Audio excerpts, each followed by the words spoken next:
కుటుంబ వ్యవస్థ నా ఫేవరెట్ సబ్జెక్ట్స్లో ఇదొకటి.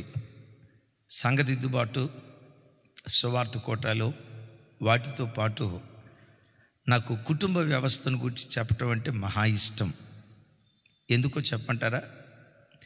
ఒక మనిషి భూమి మీద సంతోషంగా బ్రతకాలంటే కుటుంబ వాతావరణం సరిగ్గా ఉంటేనే సంతోషంగా బ్రతకగలుగుతాడు. ఉద్యోగంలో ఎన్ని టెన్షన్లు ఉన్నా ఓ మనిషి ఎలా ఓలాగో బ్రతుకు ఈడ్చుకుంటూ రాగలుగుతాడు. బంధువులతో కలహాలున్నా, స్నేహితులతో వివాదాలున్నా ఎంతో కొంత నెమ్మదిగా మనిషి బ్రతకగలుగుతాడు. ఒకవేళ కట్టుకున్న భార్యతోనే అసమాధానం ఉంటే, కడుపున పుట్టిన బిడ్డలతోనే అసమాధానం ఉంటే ఆ తల్లి పిచ్చిదానిలాగా ఇంట్లో ఏడుస్తుంది. బిర్యానీయే ఉండవచ్చు, బంగారమే ఉండొచ్చు, ఆస్తిపాస్తులే ఉండొచ్చు. కుటుంబంలో అసమాధానం ఉంటే అది ఒక ప్రత్యక్ష నరకం. ఒక చిన్న కొటేషన్ చూపిస్తాను. కుటుంబంలో అసమాధానం ఉంటే అది ప్రత్యక్ష నరకం. చాలాసార్లు అంటాం కదా, నా ఇల్లు నాకు ఒక నరకం అయ్యా. నో, మన ఇల్లు నరకంలాగా ఉండకూడదు, చిన్నపాటి పరలోకంలాగా ఉండాలి. ఆ పరలోకపు సంతోషాన్ని భూమి మీదే మనం అనుభవించాలి. ఓ భక్తుడు ఇలా అంటాడు, కుటుంబ వ్యవస్థను గురించి మాట్లాడుతూ భలే చక్కటి మాట అంటాడు. కుటుంబాలను దేవుడు ఏర్పరిచింది నరకాన్ని అనుభవించడానికి కాదు, నరకాన్ని భూమి మీద చవి చూడటానికి కాదు. ఎందుకు ఈ కుటుంబ వ్యవస్థను దేవుడు ఏర్పరిచారయ్యా? ఆ భక్తుని మాటల్లో మనం చూస్తే, yes, a happy family is but an earlier heaven. చూసారా? జార్జ్ బెర్నార్డ్ షా, డెఫినెట్గా మీరు వినుంటారు, ఆయన పేరు జార్జ్ బెర్నార్డ్ షా.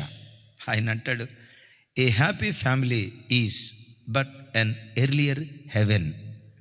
పరలోకానికి ప్రతిరూపం ఓ చిన్నపాటి పరలోకం కుటుంబం. అలా కుటుంబాలు కట్టబడాలంటే కుటుంబం ఎలా ఉండాలి? మొట్టమొదటి మాట చెప్తాను. ప్రతి కుటుంబం క్రీస్తు కేంద్రీకృత కుటుంబంగా ఉండాలి. కుటుంబంలో centre point, centre of attraction యేసుక్రీస్తు ప్రభువే అయి ఉండాలి. మరోసారి ఈ మాట చెప్తాను. క్రీస్తు కేంద్రీకృత కుటుంబం.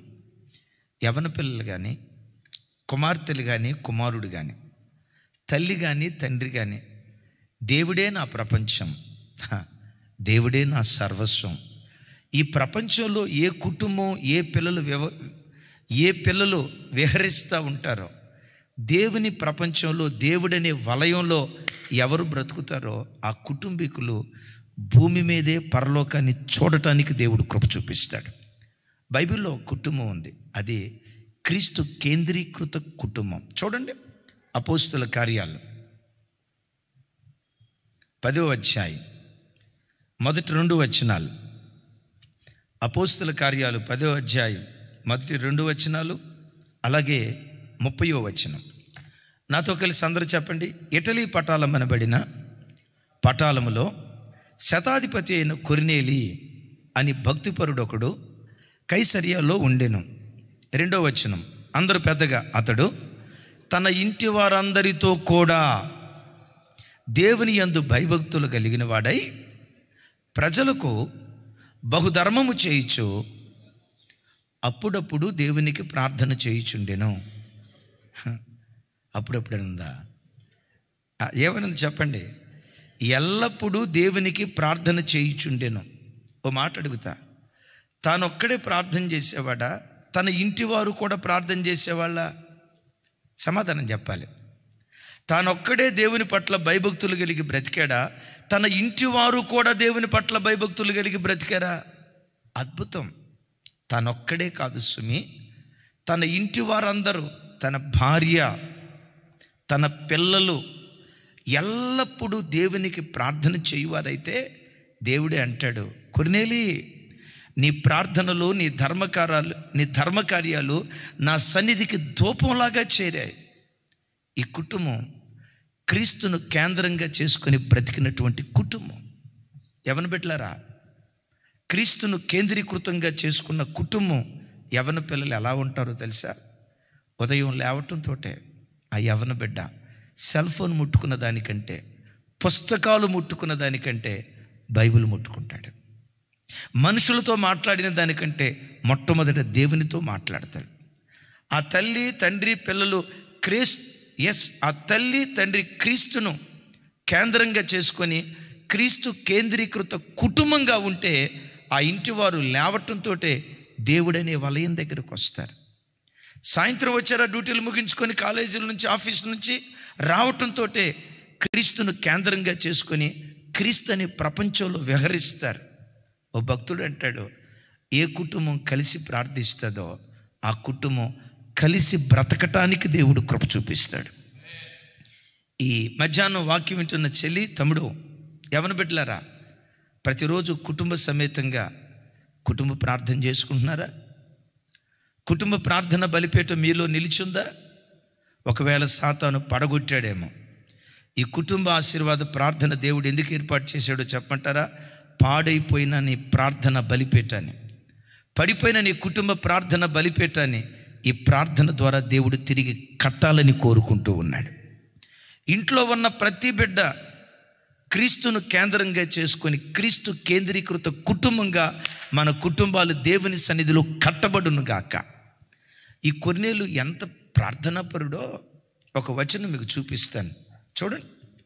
ఆయన ఇంటికి అపోస్తులుడైన పేతురు వారు వచ్చారు. 30వ వచనంలో అంటాడు, 10వ అధ్యాయం అపోస్తుల కార్యం 10వ అధ్యాయం 30వ వచనం. నాతో కలిసి చెప్పండి.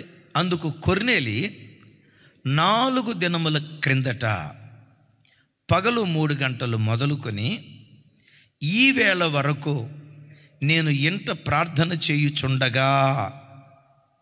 ఏం చేస్తున్నాడట? చెప్పాలి, ఏం చేస్తున్నాడట? ప్రార్థన చేయుచుండగా. ఎప్పటి నుంచి చేస్తున్నాడట? చెప్పాలి. 4 దినముల నుండి. ఒకసారి మీరు ఆలోచించండి. 4 దినముల నుండి దేవుని సన్నిధిలో మోకరించి ప్రార్థన చేస్తూనే ఉన్నాడు. మొదటి రోజు అయిపోయింది, 2 రోజులు అయిపోయింది, 3 రోజులు అయిపోయింది, 4 రోజుల పాటు. మీరు అనుకోవచ్చు, అయ్యో పాపం ఆయనకి పని పాట లేదనుకుంటా, మనం ఎక్కడ చాలా బిజీ కదా, పాపం ఆయనకు ఉద్యోగం సద్యోగం లేదనుకుంటా, అందుకని 4 రోజులు ప్రార్థనలో గడిపాడు అని అనుకుంటారా? కొర్నేలు ఎవరో తెలుసా? శతాధిపతి. శత అంటే 100 మంది సైనికులకు అధికారి, రోమన్ అధికారి. అసలు రోమన్ సోల్జర్ అంటేనే ఓ ఉన్నతమైన పదవి. అలాంటి 100 మంది సైనికులకు తన అధికారి. తన కుటుంబాన్ని ఎలా కట్టుకున్నాడో తెలుసా? క్రీస్తు కేంద్రీకృత కుటుంబంగా కట్టుకున్నాడు. తమ్ముళ్ళారా, చెల్లెళ్ళారా, మన కుటుంబాలు క్రీస్తు కేంద్రీకృత కుటుంబాలుగా, ఓ కొర్నేలు కుటుంబాలుగా కట్టబడును గాక. యెహోషువ అంటాడు కదా, నేను చెప్పాలి, నేను నా ఇంటి వారు యెహోవాను మాత్రమే సేవిస్తాం. ఇశ్రాయేలీలారా, మీరు ఎవరిని సేవిస్తారో నన్ ఆఫ్ మై బిజినెస్. మీరు ఎవరిని ఆరాధిస్తారో, ఎక్కడికి వెళ్తారో, ఏం చేస్తారో, మీ కుటుంబాలు ఎలా ఉన్నాయో నేను మాట్లాడను, కానీ నేను నా ఇంటి వారు మాత్రం దేవుని కేంద్రీకృత కుటుంబంగా మేము కట్టబడతామన్నాడు. అందుకనే మోషే కంటే గొప్ప నాయకుడిగా మార్చబడ్డాడు.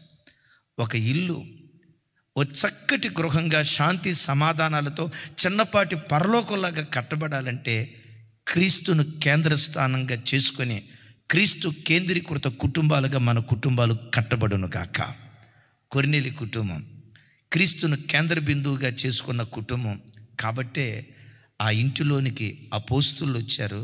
అన్నిటికి మించి ఆ ఇంటిలోనికి పరిశుద్ధాత్మ దేవుడు దిగి వచ్చాడు.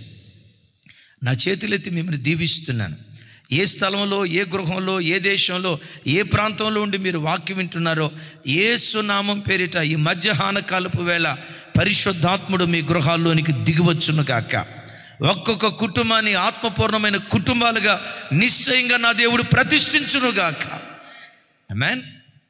రెండవది, బైబిల్లో ఎన్నో కుటుంబాలు ఉన్నాయి. ఒక 6 కుటుంబాలు చెప్తాను. ఒక కుటుంబం అయిపోయింది కదా, అబ్రహాము కుటుంబం. అబ్రహాము కుటుంబం అని అనటంతో నమ్మకత్వానికి ప్రతీక. ఆ భర్త భార్యని ఎంత నమ్మాడో, ఆ భార్య భర్తని ఎంత నమ్మిందో. మీరు అనొచ్చు, అన్నయ్య అబ్రహాము శారాల్లో నమ్మిక అనే మాట మీరు ఎలా చూస్తారు? శారమ తల్లిని ఐగుప్తు రాజు ఫరో ఆవిడ అందగత్తని పొగిడితే ఆ రాత్రి శారమ తల్లిని తన ఇంటికి తీసుకెళ్ళాడు ఫరో. ఆ రాత్రి అంతా శారమ తల్లి ఫరో ఇంట్లో ఉంది. ఏం చేశాడో అబ్రహాముకు తెలియదు, అక్కడ ఏం జరిగిందో తెలియదు. తెల్లారింది, ఆ ఫరోనే శారమని ఇంటికి పంపించాడు. ఆ రాత్రి ఫరో ఇంట్లో ఉండొస్తే అబ్రహాము శీల పరీక్ష చేయాలి. నువ్వు గుణవతివో కాదో, నువ్వు చెరపబడిన దానివేమో. పల్లెటూళ్ళలో కొన్ని ప్రమాణాలు ఉంటాయి కదా, ఏదో అగ్నిలో దాటించటం, ఏదో సేదు దాపించటం, శీల పరీక్షలు కొంతమంది చేస్తారు. అబ్రహాము చేయలా. ఎందుకు తెలుసా? నా భార్య ఎక్కడున్నా ఒక్కడే పురుషునికి అంకితం చేయబడిన పవిత్రురాలైన భార్యగా నా భార్య బ్రతుకుతుంది. That's it. నా భార్య వ్యక్తిత్వం మీద నాకు ఎలాంటి అనుమానం లేదు, అపనమ్మకం లేదు. ఆ తర్వాత అబీమెలెకు రాజు కూడా ఆ రాత్రంతా శారమను తన ఇంట్లో ఉంచుకున్నాడు. ముట్టలేదు సుమి, ముట్టలేదు, ముట్టలా. బా బిడ్డలారా, మనం ప్రార్థనా పరులుగా బ్రతికితే మన కడుపును పుట్టిన మన యవ్వన బిడ్డలను ఏ దుష్టుడు ముట్టకుండా, ఏ దుష్టుని యొక్క కన్ను మన పిల్లల మీద పడకుండా వాళ్ళు నిష్కలంకురాలైన కన్యకులుగా బ్రతికేటట్లుగా నీ ప్రార్థనే వారికి కవచంగా మారునుగాక. డెఫినెట్గా అబ్రహాం ఏం చేసి ఉంటాడు? దేవుడే అంటాడు, అబీమెలెక్ అబ్రహాము ప్రవక్త నీ కొరకు ప్రార్థన చేస్తాడు. ఆమేన్. దేవుడు సాక్ష్యం చెప్తాడండి. ఏమని? అబ్రహాము ప్రవక్త, అతడు నీ కొరకు ప్రార్థన చేస్తాడు. అబీమెలెకు కొరకే ప్రార్థన చేశాడంటే చెరపట్టబడిన తన భార్య కొరకు ఎంత ప్రార్థన చేసి ఉంటాడో. అద్భుతం. అబ్రహాం అయ్య చేసిన ప్రార్థన విపత్కర పరిస్థితులలో కూడా శారమ తల్లికి కంచెగా మారింది, కంచెగా మారింది. అసలు నేను అంట, ఫరో రాజు కానీ అబీమెలెకు రాజు కానీ శారమ తల్లిని తన ఇంటికి ఎందుకు తీసుకెళ్లారు? చెరపటానికే. ఆ తల్లిని కూడా, ఆ తల్లి అందగత్తెని తెలుసుకొని ఆమెను చెరపటానికి తీసుకొని వెళ్ళారు. కానీ అద్భుతం తెలుసా? చెరపటానికి తీసుకుని వెళ్ళిన ఆ వ్యక్తులు ఆ తల్లిని ముట్టకుండా మిగులు ఆస్తి, వెండి, బంగారాలు కానుకగా ఇచ్చి పంపించారు. ఎందుకో తెలుసా? మీలాంటి నీతి కలిగిన జనాన్ని ప్రపంచంలో మేము ఎక్కడా చూడలేదయ్యా. తమ్ముడా, దేవుడిని కుమార్తెల్ని ఇచ్చాడా? కలవరపడకు. కుమార్తెలనిచ్చినా కుమారులనిచ్చినా ఎవరినిచ్చినా దేవునికి స్తోత్రం. కానీ ఒక మాట, దేవుడు నీకు ఇచ్చిన పిల్లలను కన్యకలుగా నువ్వు కాపాడాలి. దేవుడు నీకు ఇచ్చిన కుమారులను పవిత్రులుగా కాపాడాలి. ఆ కాపాడే శక్తి దేనికొందో తెలుసా? అబ్రహాము తన భార్య కొరకు ప్రార్థన చేసినట్లుగా మన పిల్లల కొరకు ఇలా ప్రార్థన చేస్తే ఆ ప్రార్థనే వాళ్ళకు ప్రాకారంగా మారునుగాక. ఇప్పుడు నేను చెప్పే విషయం ఏంటంటే, శారమ తల్లి వచ్చిన తర్వాత శీల పరీక్ష చేయలా. నువ్వు కన్యకవేనా? నీ జీవితాన్ని కాపాడుకున్నావా? పరీక్ష చేయలా. ఎందుకో తెలుసా? ఆ భర్తకు ఆ భార్య అంటే అంత నమ్మకం. కొంతమంది మా పురుష మహాశయులు ఉంటారు, మహాత్ములు. భార్య మీద ప్రతి దానికి అనుమానమే. తలస్నానం చేసినా మా ఓడికి అనుమానమే, అదొక దెయ్యం. మంచి బట్టలు కట్టుకున్న అనుమానమే. కొంతమంది పురుష మహాశయులు డ్యూటీకి వెళ్ళేటప్పుడు తాళం వేసుకొని వెళ్తారంట. పుణ్యాత్ములారా మారండి, తాళం వేసుకొని వెళ్తారంట పురుష మహాశయులు. భార్య తలస్నానం చేసిన అనుమానమే, మంచి బట్ట కట్టుకున్న అనుమానమే, ఎక్కడైనా బయటికి వెళ్తున్న అనుమానమే. అనుమానం అనుమానం అనుమానపు దయ్యాల వల్ల కుటుంబాలు నాశనం అయిపోతున్నాయి. కొంతమందికి భర్తల మీద అనుమానం. 24 గంటలు ఫోన్ చెక్ చేస్తూ ఉంటారు, ఫోన్ చెక్ చేస్తూ ఉంటారు. మెసేజ్ వచ్చిందంటే చాలు, గాఢ నిద్రలో ఉన్నా కూడా అక్క ఉలిక్కిపడి లేస్తుంది, ఉలిక్కిపడి లేస్తుంది. ఎందుకో చెప్పమంటారా? అనుమానం అనుమానం అనుమానం. క్రైస్తవ జనమా, శారమ తల్లిని అబ్రహాము నమ్మాడు. శారమ తల్లి కూడా అబ్రహాముని ఎంత నమ్మిందో తెలుసా? ఒక అద్భుతం. మెసొపొతేమియా దేశంలో ఉన్నప్పుడు శారమ తల్లితో అబ్రహాముకు వివాహం అయింది.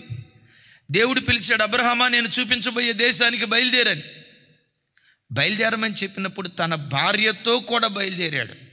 నేనంట అప్పుడు శారమ తల్లిదండ్రులు వచ్చి, ఇదిగో అబ్బాయి అబ్రహామా, నువ్వు ఎక్కడుంటావని మా అమ్మాయిని ఇచ్చి పెళ్లి చేసావు. దేశం కాని దేశానికి వెళ్తే ఎవడు పంపిస్తాడు? మా అమ్మాయిని పంపించావు. ఈయనకు దేవుడు చెప్పాడంట. మరి ఆ దేవుడు మాకు కూడా చెప్పాలిగా.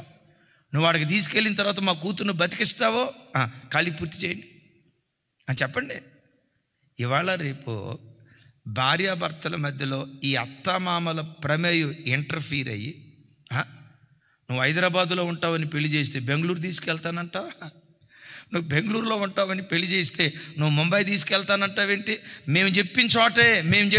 మేము అనుకున్న చోటే ఉండాలని చెప్పి అల్లుడిని ప్రతి దానికి అనుమానించి సంసారాలు పాడు చేసే అత్త మహాశయులు చాలామంది ఉన్నారు. ఓ అత్తలారా, మీకు ఒక దండం. నమ్మకం ఉంచండి.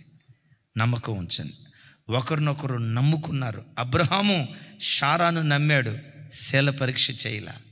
ఎస్, శారమ తల్లి అబ్రహామును నమ్మి అడుగుల్లో అడుగులు వేస్తూ 100 కిలోమీటర్ల ప్రయాణమై కనాను దేశానికి వచ్చింది. కనాను దేశానికి వచ్చిన తర్వాత పరిస్థితులు ఏమైనా బాగున్నాయా? చెట్టు కింద కాపురం చేశారు. ఎరుగుదురా మీరు? ఎక్కడ కాపురం చేశారు సార్? మెసొపొతేమియా నాగరికత విరాజిల్లిన ప్రాంతం మీకు తెలుసు కదా. ప్రాచీన నాగరికతల్లో అందరూ చెప్పాలి, మీరందరూ చదువుకున్న వాళ్ళే కదా. ప్రాచీన నాగరికతలను పేరుగాంచిన నాగరికతలు 3-4 నాగరికతలు చెప్పండి. హరప్ప, ఇంకా సింధు నాగరికత. ఇక అంతవరకే చదువుకున్నట్టున్నారు. తమ్ముడు కదా, మైక్లో చెప్తాముడా, ఒకసారి చెప్పు. మా జార్జ్ అన్న బహుభాషా కోవిదుడు, హిందీలో చెప్పు. కొంతమంది హిందీ చూస్తున్నారు. హిందీ మే క్యా బోల్తా? మెసొపొతేమియా నాగరికత, మొహెంజదారో హరప్ప నాగరికత. హరప్ప, రైట్, హరప్ప. ఎస్. సింధు నాగరికత. కట్టప్ప కాదు, హరప్ప. తర్వాత ఇంకా సింధు నాగరికత మన భారతదేశాన్ని. రైట్. మరి ఇంతకు మెసొపొతేమియా నాగరికత చదివావు లేదా? మరి అది చెప్పలేదుగా. మెసొపొతేమియా నాగరికత ప్రాచీన నాగరికత. ఆ రోజుల్లో అద్భుతమైన కట్టడాలు ఉండేయట. అలాంటి కట్టడాలను విడిచిపెట్టి చెట్టు కింద కాపురం చేస్తూ ఉంటే, ఓ భర్త, నీ అడుగుల్లో అడిగేస్తా, నువ్వు గంజి పోసినా నీతో గంజి తాగుతా, కారపు మెతుకులు పెట్టినా కారపు మెతుకులు తింటా, చివరికి కారపు మెతుకులు కూడా గతి లేదా, పచ్చి మంచినీళ్ళు త్రాగి నీతో బ్రతుకుతా. ఒకళ్ళనొకళ్ళు నమ్మారు. విశ్వాసులకు తల్లిదండ్రులుగా వాళ్ళు మార్చబడ్డారు. భార్యాభర్తలు ఒకళ్ళ మీద ఒకళ్ళు అపనమ్మకం కలిగిన వాళ్ళారా, వాక్యం వింటుండగా అబ్రహాము శారాను ఎలా నమ్మాడో, శారా అబ్రహామును ఎలా నమ్మిందో, అలాంటి దివ్యమైన నమ్మిక మన కుటుంబాల్లో దయగల దేవుడు కలుగు చేయునుగాక. ఆ మధ్య ఒక తల్లి చెప్తుంది, అన్నయ్య, నేను రాత్రి పండుకునేటప్పుడు మేము పండుకునే గదిలో ఎనపరాడు లేకుండా జాగ్రత్త చూసుకుంటాను అన్నయ్య, పచ్చడి మంట లేకుండా జాగ్రత్త చూసుకుంటాను అన్నయ్య. ఎందుకమ్మా అన్నాను. ఏమో, నిద్రపోయేటప్పుడు రోకల పంటతో గుడి చంపితే. ఎంత అద్భుతమైన కుటుంబాలు చూడండి. పేరుకు భార్యాభర్తలు కానీ ఒకరినొకరు నమ్మరు. యేసు నామం పేరిట అపనమ్మకపు దయ్యం మన కుటుంబాలను విడిచిపెట్టి పారిపోవును గాక. బైబిల్లో నమ్మకానికి నిలువుటద్దం అదే షూనేమీ రైలు ఉందే, భర్త కబురు పంపిస్తుంది. కర్మేల్లో ఉన్న ప్రవక్త దగ్గరికి నేను వెళ్తాను, పనివాడిని గాడిదను పంపించు. ఏమండి, ఆ ప్రవక్త పురుషుడు షూనేము నుండి కర్మేలుకి దరిదాపుగా 40 కిలోమీటర్ల దూరం పనివాడిని తీసుకొని భార్య ఒంటరిగా వెళ్తానంటే భర్త మారుమాట మాట్లాడకుండా ఓకే గో హెడ్. ఎందుకు ఆ మాట అన్నాడు తెలుసా? ఆ భార్య అంటే అంత నమ్మకం. ఎందుకు అంత నమ్మకమో తెలుసా? నమ్మకం కలిగేటట్లు ఆ బిడ్డ కూడా బ్రతికింది గనుక. ఆమేన్. చెప్పాలి ఆమేన్. కొంతమంది భార్యలను భర్తలు నమ్మకపోవటానికి క్యారెక్టర్ అనుమానాస్పదంగా ఉండటాన్ని బట్టి, కొంతమంది భార్యలు భర్తలను నమ్మకపోవటాన్ని బట్టి క్యారెక్టర్ అనుమానాస్పదంగా ఉండటాన్ని బట్టి యేసు నామం పేరిట ఆమె తన పెనిమిటి యందు నమ్మిక ఉంచునని సామెతల్లో రాయబడిన మాట మన కుటుంబాల్లో దేవుడు నెరవేర్చునుగాక. నంబర్ 1, క్రీస్తు కేంద్రీకృత కుటుంబాలుగా మన కుటుంబం ఉండాలి. నంబర్ 2, ఒకరి పట్ల ఒకరికి నమ్మకం కలిగిన కుటుంబాలుగా ఉండాలి. నెక్స్ట్ ఫ్యామిలీ ఇస్సాకు. వినటానికి ఇది ఇబ్బందిగా ఉన్న ఓ చక్కటి ఆధ్యాత్మిక పాఠం చూడండి. ఆ మాట, ఇది ప్రేమకు, ఆప్యాయతకు, అనురాగానికి నిలయమైన కుటుంబం. 26వ అధ్యాయం 10వ వచనం, ఆదికాండం 26వ అధ్యాయం 10వ వచనం, ఆదికాండం.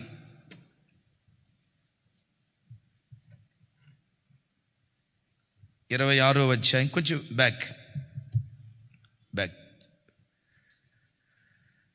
8వ వచనం.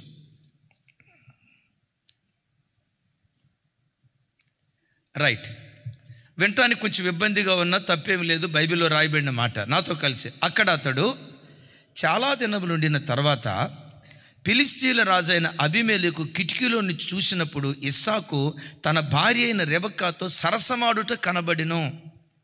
అంటే ఎంత బాండేజ్ ఉందో చూడండి. అలాగని వీళ్ళు పడుచోళ్ళు కాదు సుమే. అప్పటికి యాకోబు ఏశావులు పుట్టారు. ఏశావుకు 3 పెళ్ళిళ్ళు అయినాయి, 40 సంవత్సరాలు దాటింది. కొడుక్కే 40 సంవత్సరాలు దాటిందంటే ఇస్సాకు రెబెక్కాలకు వృద్ధాప్యంలో పిల్లలు పుట్టారు కదా. మేబీ 100 సంవత్సరాలు దాటి ఉంటాయి. 100 సంవత్సరాలు దాటిన వయసులో తన భార్యకు ఎంత ప్రేమను పంచుతున్నాడో, ఆ భార్య తన భర్తకు ఎంత ప్రేమను పంచుతుందో. క్రైస్తవ జనమ, నా తట్టు చూడండి. పరిశుద్ధ గ్రంథమైన బైబిల్ 66 పుస్తకాలను మిక్సీలో వేసి ఈ 66 పుస్తకాల సారాన్ని బయటికి తీస్తే వచ్చే సారం 2 అక్షరాల్లో నిక్షిప్తమై ఉంది. ఆ 2 అక్షరాలే ప్రేమ. కుటుంబాల్లో తినటానికి తిండి ఉన్నా లేకపోయినా భార్యాభర్తలారా, చనిపోయే ఆఖరి క్షణం వరకు మీ మధ్యలో ప్రేమ సన్నగిల్లకూడదు, ఆప్యాయత అనురాగాలు సన్నగిల్లకూడదు. కొంతమంది ఉంటారు చూడండి, ఇంటికి రావటంతో కొంతమంది భర్తలు సిరుబురులాడుతూ వస్తారు. కొంతమంది ముఖాలు ఉంటాయి, ఎట్టుంటాయో చెప్పమంటారమ్మా? అవధం దాగిన ముఖాలు ఉంటాయి, చూసారా? అవధం దాగి జరగాల్సిన కార్యక్రమాలు ట్యాప్ ఓపెన్ చేసి ఉంటుంది కదా, ఏ ట్యాప్ అది అన్నీ చెప్పలేను, దరిద్రం అయిపోయి ఉంటే చూసారు అవధం దాగిన ముఖాలు. ఆ ముఖాల్లాగా ఇంట్లో ఇంటికి వస్తే భార్య అంటది, ఏమండి ఏం కూర ఉండమంటారు, ఏదో ఒకటి వండి సావా. ఈ సావు మాటలు తప్పితే, అరే భార్యే పగలంతా ఒంటరిగా ఇంట్లో ఉందే, నా సహచర్యం కొరకు ఎదురు చూస్తుంది, ప్రేమగా చిరునవ్వుతో ఓ మాట మాట్లాడదాం. ఆ ప్రత్యక్షత కొంతమంది పురుషులకు ఉండదు. చిరుబుర్లు కొంతమంది తన భార్యను ఒక వస్తువులాగే వాడతాడు, కానీ తనకు ఒక మనస్సు ఉంది, తనకు నా ప్రేమను పంచాలి. ఆ ప్రత్యక్షత లేని స్థితిలో కొంతమంది ఉంటారు. భార్యాభర్తల బంధం చాలా పవిత్రమైనది, పాన్పు నిష్కలంకమైనది, దేవుని వాక్యం సెలవిస్తూ ఉంది. కొంతమంది భార్యలు ఉంటారు, భర్త అంటాడు కొంచెం గ్లాసుడు మంచినీళ్ళు ఇయ్యమ్మా, ఒక గ్లాసుడు మంచినీళ్ళు ఇయ్యమ్మా అంటే కొంతమంది తల్లులు అంటారు, నీకు కాళ్ళు లేవా, నీకు చేతులు లేవా? ఆడికి బీపీ పెరిగి 190కి పోతే వినండి, ఎందుకు గ్లాసుడు నీళ్ళు ఇవ్వమంటాడు? కాళ్ళు లేక కాదు, భార్య చేతితో ఇస్తే అదొక తృప్తి, అదొక సంతోషం, అంతే కదా తమ్ముడా. అంతేగాని చేసుకోలేక ఈ భార్యాభర్తలు చూడండి, వృద్ధాప్యం వచ్చే వరకు వాళ్ళ మధ్యలో ప్రేమ సన్నగిల్లలేదు. బిడ్డలారా, ఏది తరిగినా మన మధ్యలో అందం తరిగిపోవచ్చు, పర్వాలేదు, ఆస్తి తరిగిపోవచ్చు, పర్వాలేదు, వెండి బంగారాలు తరిగిపోవచ్చు, పర్వాలేదు, ఆ ముఖంలో గ్లామరస్ తరిగిపోవచ్చు, పర్వాలేదు. మన కుటుంబాలు, తల్లిదండ్రుల పట్ల, పిల్లల పట్ల ప్రేమ ఎన్నడూ సన్నగిల్లకూడదు. ఎందుకో చెప్పమంటారా? గుండె పిండే మాట చెప్తా. భర్తను చూసినప్పుడల్లా, అమ్మ నా వైపు చూడండి రా, భార్యను చూసినప్పుడల్లా, ఇది పిరికితనంతో కాదు, వాక్యం అంటుంది మనము నిన్నటి వారిమే, మన జీవం ఏ పాటిది, ఇంతలో కనపడి అంతలో మాయమైపోయే ఆవిరి లాంటిది. వాక్యం అంటుంది, వాక్యం మాట్లాడుతుంది. వైరాలో తల్లి గ్రూప్ ఎగ్జామ్ రాయటానికి వెళ్ళి 3-4 సంవత్సరాల వయసు కలిగిన చిన్న బిడ్డను వదిలిపెట్టేళ్ళి ఎగ్జామ్ రాసి తిరిగి వచ్చేటప్పుడు, అయ్యో నేను లేకుండా బిడ్డ ఎట్లా ఉందో, ఈ దినమంతా ఆ బిడ్డను ఎత్తుకొని ఒడిలో పెట్టుకుని ఆడించుకోవాలి అని తల్లి పరిగెత్తుకుంటా వస్తే వాకిటి దగ్గర తల్లిని చూసింది. బిడ్డ పరిగెత్తుకుంటూ మమ్మీ అని పరిగెత్తుకుంటూ వచ్చింది. ఆ బిడ్డను ఎత్తుకొని ముద్దు పెట్టుకునే లోపే తల్లి ఒడిలోనే ఆ పసికందు హార్ట్ స్ట్రోక్ వచ్చి చచ్చిపోయింది సార్. భర్తను చూసినప్పుడు తెల్లారిన తర్వాత ఈ భర్త అంటే పిరికితనం కాదు సుమే, మనం నిన్నటి వారమే, ఒకే జీవితం. ఈ అన్న దూరం అయితే ఇంకెన్నడూ ఆ అన్నకు ప్రేమను పంచలే.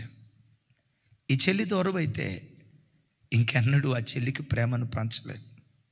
ఈ అమ్మ దూరం అయితే, అమ్మ దూరం అయిన తర్వాత అమ్మ ఒకసారి కనపడు, నానా ఒకసారి కనపడని గుండె లవిసేలాగా ఏడ్చిన వాక్యం ఉంటుంది కదా, మన ప్రాణం నేల మీద ఒలికిపోయిన నీళ్ల వంటిది అని వాక్యం అంటుంది. అందుకనే బిడ్డలారా, చనిపోయిన తర్వాత గుండె లవిసేలాగా ఏడవటం కాదు, ఆ భర్తను చూసినప్పుడు పిరికితనం కాదు, అవిశ్వాసం కాదు, మిమ్మల్ని భయపెట్టే మాట కాదు. మనం నిన్నటి వారమే. రేపు ఈ భర్త ఉంటాడో ఉండడో, ఈ భార్య ఉంటుందో ఉండదో, ఏ క్షణంలో ఏం జరుగుతుందో తెలియదు. ఆ మనిషి బ్రతికున్న దినాల్లోనే, ఆ అన్న బ్రతికున్న దినాల్లోనే, ఆ చెల్లి బ్రతికున్న దినాల్లోనే, ఆ దైవజనుడు బ్రతికున్న దినాల్లోనే, ఆ దైవజనురాలు బ్రతికున్న దినాల్లోనే ఎంత ప్రేమను పంచగలవో అంత ప్రేమను పంచేవారిగా ఉండాలి. యేసయ్యకి మహిమ కలుగును గాక. ఎందుకు ప్రేమను పంచాలి? అపోస్తులైన పౌలు గారు అంటారు కదా, విశ్వాసము, నిరీక్షణ, ప్రేమ, వీటిలో శ్రేష్టమైనది ఏది? చాలా కుటుంబాల్లో ప్రేమ ఎట్లుంటుందంటే, సేవకుల్లోనైనా సేవకు వచ్చిన తొలిటి దినాల్లో సేవకుల పట్ల ఉండే గౌరవం వేరు. విశ్వాసులైనా మందిరానికి వచ్చిన తొలిటి దినాల్లో పాస్టర్ గారిని చూడటంతో, జ్యోతనా నువ్వు చర్చికి వచ్చిన స్టార్టింగ్ దినాల్లో నన్ను చూసి వణికావు, అలాగని ఇప్పుడు నన్ను వణికిస్తున్నావని నేను అన్నాను. కానీ ఒక మాట, చర్చికి వచ్చిన ప్రారంభ దినాల్లో అమ్మో మా జర్మి అన్న, అమ్మో మా జ్యోతకు, అమ్మమ్మమ్మో వీళ్ళు మామూలు సేవకులు కాదు, ప్రతి వీళ్ళకి సేవే అమ్మమ్మమ్మమ్మని గడగడ వణికిన విశ్వాసి, ప్రారంభంలో వణికిన విశ్వాసి ఒక 3 సంవత్సరాలు సీనియర్ అయిన తర్వాత ఆ అయ్యగారిని గడగడ వణికించి కృప పొందుకుంటారు. ఇంకొంతమంది కృప వెంబడి కృప పొందుకుంటారయ్యా. ఇది దీనిలో ఎందుకంటే తొలి ప్రేమను కోల్పోతున్నారు. అటు భార్యాభర్తల మధ్యలోనైనా, అన్నదమ్ముల మధ్యలోనైనా, సేవకుల మధ్యలోనైనా తొలి ప్రేమను కోల్పోతున్నారు. బిడ్డలారా, దేవుని పట్ల కానీ మనుషుల మధ్యలో కానీ ఆ తొలిటి ప్రేమ ఎప్పటికీ తాజాగా ఉండునుగాక. తాజాగా ఉండటమే కాదు, బైబిల్లో రాసింది ప్రేమ యందు అభివృద్ధి పొందుడి. చప్పలు కొడుతూ స్తోత్రాలు చెప్దాం. ఎందులో అభివృద్ధి పొందాలి? చెప్పాలి అని నాకు వినపడలేదమ్మా, చెప్పాలి. ప్రేమలో అభివృద్ధి పొందండి అంటే, మీ వివాహమైన తొలిటి దినాల్లో భర్తను ప్రేమించిన దానికంటే, వివాహమైన తొలిటి దినాల్లో భార్యను ప్రేమించిన దానికంటే, మందిరంలో అడుగుపెట్టిన తొలిటి దినాల్లో దైవ సేవకులను ప్రేమించిన దానికంటే, సంవత్సరం గడిచే కొద్దీ, వయసు పెరిగే కొద్దీ ప్రేమ కూడా పెరగాలట. ఓ దైవజనుడు ఇలా చెప్పారు, మీ భార్యాభర్తలు ప్రేమగా ఉండాలంటే మీ ఇంటి వాకిడి దగ్గర చెట్టు నాటండి. అయ్యా, చెట్టు నాటితే ప్రేమ పెరిగిద్దా? కాదు. ఆ చెట్టు రోజు రోజుకు పెరుగుతున్నట్లుగా మీ మధ్యలో ప్రేమ, ఆప్యాయత, అనురాగాలు పెరగాలి. ఆ చెట్టు పెరుగుతున్నప్పుడల్లా మీరు జ్ఞాపకం తెచ్చుకోండి, మా మధ్యలో భక్తి పెరగాలి, విశ్వాసం పెరగాలి, ఐక్యత పెరగాలి, ప్రేమ పెరగాలి. ఆ చెట్టును చూసినప్పుడల్లా పాఠం నేర్చుకోండి. అలాగని ఈ వాక్యం విని చెట్టు నాటుకునేరు కాక, అవకాశం ఉంటే నాటుకోండి, అది వేరే సంగతే. గమనించండి, కుటుంబాల్లో ఎట్లుంటుందో చెప్పంటారా?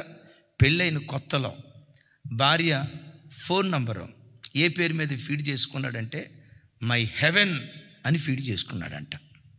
ఏం తమ్ముడా, నోవా మరి నువ్వేం ఫీడ్ చేసుకున్నావో ఏమో, మై హెవెన్ అని ఫీడ్ చేసుకున్నాడంట. సంవత్సరం తర్వాత మై లైఫ్ అని ఫీడ్ చేసుకున్నాడంట. ఇంకో సంవత్సరం తర్వాత మై వైఫ్ అని ఫీడ్ చేసుకున్నాడంట. 4వ సంవత్సరం మై నైఫ్ అని ఫీడ్ చేసుకున్నాడంట. అమ్మ తల్లులారా, మరి మీ పేర్లు బ్రదర్ ఏ పేరు మీద ఫీడ్ చేసుకున్నాడో ఒకసారి చూడండి. తమ్ముడు ఒకసారి చెల్లిని అడుగు, బ్లూ షర్ట్ ఒకసారి చెల్లిని అడుగు, నువ్వేం ఫీడ్ చేసుకున్నావు? ఇంకో ఫోటో చూపించు, ఇంకో ఫోటో చూపించు. కోవైట్ రావు గారు, అద్భుతం. ఫస్ట్ మై హెవెన్, రెండోసారి మై లైఫ్. రావు గారు మీరేం ఫీడ్ చేసుకున్నారో ఒకసారి చూపించండి, ముగింపులో చూపించండి, ఇంకో ఫోటో కూడా చూపించ. అట్లా నీకు మారు మనసు వచ్చింది కాకరా నాయన. ఆమెన్. దేవుడు కనికరించును గాక. ఆమెన్. రైట్. ఫస్ట్ ఎవరు రాసుకున్నాడు? My heaven, my life, my wife, my knife. ఆ తర్వాత 5వ సంవత్సరం రాసుకున్నాడంట అన్నోన్ నంబర్ అని. చివరికి 10వ సంవత్సరంలో రాసుకున్నాడట. లాస్ట్కి వచ్చేసరికి 10వ సంవత్సరం ఏమి రాసుకున్నాడో తెలుసా? ది హెల్. హెల్ అంటే సెల్ కాదు. చెప్పండి. ది హెల్, నరకం అని రాసుకున్నాడట. అమ్మా, మీ పేర్లు ఏమి రాసుకున్నారో చూడండి ఒకసారి. అది లైవ్లో ఉన్న వాళ్ళని చూపించుతామిడా జూమ్లో. సంజయ్ అన్న, నాకు తెలిసి అక్కెప్పటికి మీకు హెవెనే. అండమాన్. రైట్. చూడండి. నోవా బ్రదర్ మీరేం రాసుకున్నారు? ఇప్పుడు నైఫ్ కాడకు వచ్చారేంటి? లేదు కదా. సరే, ఇప్పుడు అడగనులే, తర్వాత అడుగుతా. రైట్ తమ్ముడు, హైటెక్ సిటీ దగ్గర తమ్ముడు. రైట్ అన్నా, ప్రైజ్ ది లార్డ్. కోట అన్న, కోట. అక్క మీకు హెల్లా, సెల్లా, హెవెనా? మీకు హెవెనే. Thank you. చూడండి అట్లా కూర్చో. ఇందాక అన్నోళ్ళని చూపించు. ఇందాక అన్నోళ్ళని. కోట. తమ్ముడు బాగున్నారా? మధు. రైట్. థ్యాంక్ యూ రా తల్లి. ఈ బెడ్లు దాదాపుగా 40 కిలోమీటర్ల దూరం నుంచి ప్రతి ఆదివారం మందిరానికి వస్తారు. 40-50 కిలోమీటర్లు. రైట్. చూడండి అన్నోళ్ళు. విజయబాబు ప్రెస్లో పనిచేస్తాడు. ఎంత చక్కగా భార్యాభర్తలు ప్రక్కన కూర్చొని. చూడండి అన్న, మీ వయసు 16 60? 60? నాకైతే 16 లాగే కనపడుతున్నారు. అట్లుండాలా? ఎందుకో చెప్పమంటారా? ఎప్పుడు ఎక్కడ ఎలా రాలిపోతామో తెలియదు. ఏ రోజు నీ మరణదినమో తెలియదు. నేను ప్రభు దగ్గర నేర్చుకుంది. దేవుడు నాకు ఇచ్చిన పిల్లలు జార్జి తమ్ముడు. నేను ప్రభు దగ్గర నేర్చుకుంది. ఆ బిడ్డ నేను ఎంత ప్రేమించాలో అంత ప్రేమ పంచాలి. నా దగ్గరికి వచ్చిన నా బిడ్డలో సేవకుల పిల్లలు కానీ నాకు చిరుబురులాడుతూ అసమాధానంతో ఆ రాత్రి పడకల మీదకి వెళ్ళటం నాకు అసహ్యం. వాక్యం ఏమంటుంది? అపవాదికి చోటు ఇవ్వకుడి. ఒకవేళ కోపతాపాలు వస్తే సూర్యుడు అస్తమించే లోపే ఆ వ్యక్తితో మీరు సమాధాన పడాలి. అసమాధానంతో మీరు పడకల మీదకి వెళితే దుష్టుడైన సాతాను మీ సంసారంలో జొరబడి చిచ్చు పెడతాడు. జాగ్రత్త. లేఖనం సెలవిస్తున్న మాట. ఏ క్రైస్తవ కుటుంబం అపవాదికి చోటు ఇవ్వకూడదు. ఎప్పుడు చోటిచ్చిన వాళ్ళు ఏమవుతావో తెలుసా? అసమాధానంతో ముఖం గుండ్రాయిలా పెట్టుకొని, అవధం తాగిన ముఖంలాగా పెట్టుకొని సిరుబూరులాడుతా వారం రోజుల పాటు మీరు పలుక్కోకుండా ఉన్నారా, మీ ఇంట్లో దుష్టుడు జొరబడతాడు. 2-3 రోజులు మనస్మర్థతో ఉన్నారా, దుష్టుడు మీ ఇంట్లో జొరబడతాడు. సూర్యుడు అస్తమించే లోపే సేవకులతో సమాధాన పడాలి. సేవకురాలతో సమాధాన పడాలి. సూర్యుడు అస్తమించే లోపే విశ్వాసితో సమాధాన పడాలి. సూర్యుడు అస్తమించే లోపే భార్యాభర్తలు సమాధాన పడాలి. తల్లిదండ్రులతో పిల్లలు సమాధాన పడాలి. అసమాధానంతో పడకల మీదకి వెళ్ళారా, దుష్టుడు జొరబడతాడు. జాగ్రత్త. అయిలారా, మన కుటుంబాల్లో అపవిత్రాత్మ ప్రవేశించకూడదు. పరిశుద్ధాత్ముడు సంచరించాలి. ఆత్మదేవుడు సంచరించే గుడారాలుగా మన గుడారాలను దేవుడు ఆశీర్వదించునుగాక. ఆమేన్. మొదటి కుటుంబం క్రీస్తు కేంద్రీకృత కుటుంబం, కొర్నేలు కుటుంబం. రెండవది అబ్రహాము కుటుంబం, ఒకరి పట్ల ఒకరికి నమ్మిక కలిగిన కుటుంబం. మూడవది ఇస్సాకు రెబెక్కాల కుటుంబం, ప్రేమ ఆప్యాయత అనురాగాలకు నిలయమైన కుటుంబం. వృద్ధాప్యంలో కూడా వాళ్ళ మధ్య ఆప్యాయత చావలేదు. నాలుగవది యాకోబు లేయా ఓర్పుకు ప్రతిరూపం. బైబిల్ అంతటిలో ఓర్పుకు మారుపేరు లేయా. చూడండి అన్నమాట. ఆదికాండం 29వ అధ్యాయం. వింటున్న వర్తమానం అనేకులకు షేర్ చేయండి. అనేకుల కుటుంబాలు నిశ్చయంగా కట్టబడతాయి. వాక్యపు వెలుగులో బ్రతుకులు దిద్దుకోవటానికి దేవుడు కృప చూపిస్తాడు. ఆదికాండం 29వ అధ్యాయం 31వ వచనం నుంచి.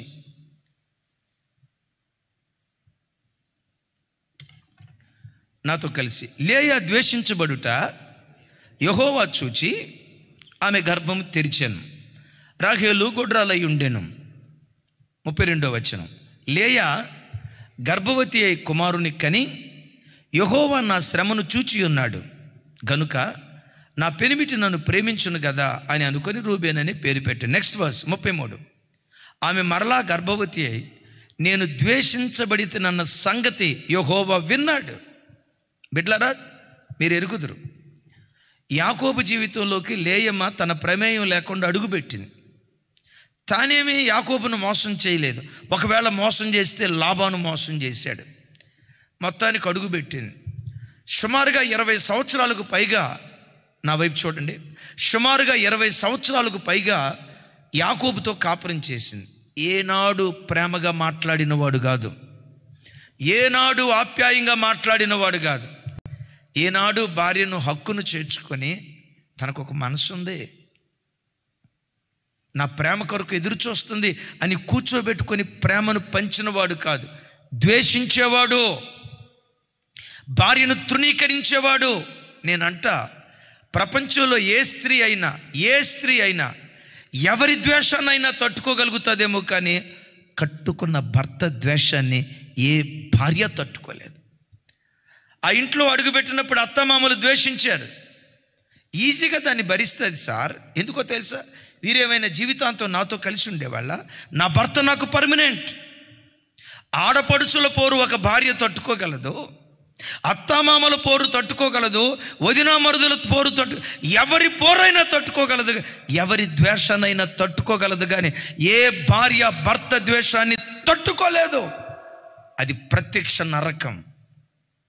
ఇక్కడ విచిత్రం, భర్తే ద్వేషించాడు. కానీ లేయమ్మ గొప్పతనం ఏంటో తెలుసా? భర్తను విడిచిపెట్టి విడాకులు తీసుకోవాలని కోరుకోలేదు. ఓర్చుకుంటూ వెళ్ళేది. ఈరోజు చూడండి, భార్యాభర్తల మధ్యలో చిన్న వివాదం వస్తే చాలు టకామని చెప్పే మాట ఏంటో తెలుసా? విడాకులు ఇచ్చేస్తా. మన ఇద్దరికి సరిపోవట్లేదు కదా, మన ఇద్దరికి పట్టలేదు కదా, మన ఇద్దరు మనసులకు అలవట్లేదు కదా, విడిపోదాం. ఈ దరిద్రపు మాటలు ప్రతి నోట అయ్యా. ఇంట్లో చూసిన, లైవ్ చూస్తున్న బిడ్డలారా, జూమ్ యాప్లో ఉన్న బిడ్డలారా, మీలో ఎవరైనా ఎప్పుడైనా పేరు పెట్టి అడగనులే, మీరేం భయపడద్దు. భర్తతో వద్దులేండి, ఇక చెప్పండి మన మనసులకు అలవు, విడిపోదామండి అని అన్నారా? దయ్యపు మాట అది. దేవుడు జతపరిచిన వారిని ఎవ్వడు వేరు చేయకూడదు. చివరికి నిన్ను నీవు కూడా నీ భర్త నుండి, నీ భార్య నుండి వేరు చేసుకోకూడదు. మరణము తప్ప మరి ఏది ఎడబాపకూడదు. అరే, భర్త ద్వేషించాడు. ఆ మహాతల్లి ఓర్చుకుంటూ వెళ్ళింది. ఆ తల్లి ఓర్పు వ్యర్థమైందా? తన జీవితంలో మధ్యలో అడుగుపెట్టిన రాహేలు మధ్యలోనే చచ్చింది. యాకోబు జీవితాంతం లేయాతోనే బ్రతికాడు. అంతకు మించి సంగతి చెప్పమంటారా? ఆ లేయా గర్భంలో నుండి లేవీలు పుట్టుకొచ్చారు. ఆ లేయా గర్భంలో నుండి యోధా గోత్రికులు పుట్టుకొచ్చారు. ఆ లేవి గోత్రంలో నుండి దైవజనుడైన మోషే, దైవజనుడైన అహరోను, ప్రవక్తి అయిన మిరియామి, వీళ్ళందరూ ఎక్కడి నుంచి పుట్టుకొచ్చారు? ద గ్రేట్ సమూయేల్, ద గ్రేట్ ఎజ్రా, ద గ్రేట్ ఫినెహాసు, బాప్తిస్మం ఇచ్చే యోహాను, జకరియా, ఎలిజబెత్తులు ఎవరి వంశంలో నుంచి పుట్టుకొచ్చారు అనుకున్నారు? లేయా వంశంలో నుండి. ఓర్చుకుందే, ఓర్పు వ్యర్థం కాలేదు.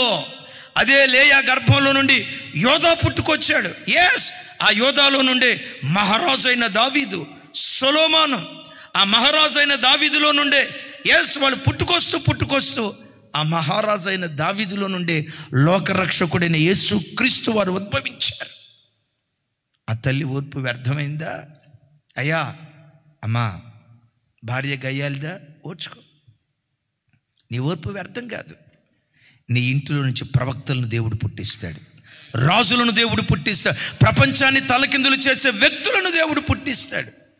చిన్న గొడవ వస్తే చాలు కొంతమంది అనే మాట ఏంటో తెలుసా? మా పుట్టింటికి పోతా. తమ్ముడా, చెల్లి ఎప్పుడైనా పోయిందా? పోలేదా? Thank you. ఇక్కడ పెళ్ళైన వాళ్ళు ఎవరు ఉన్నారు? అయిందా? పోయిందా?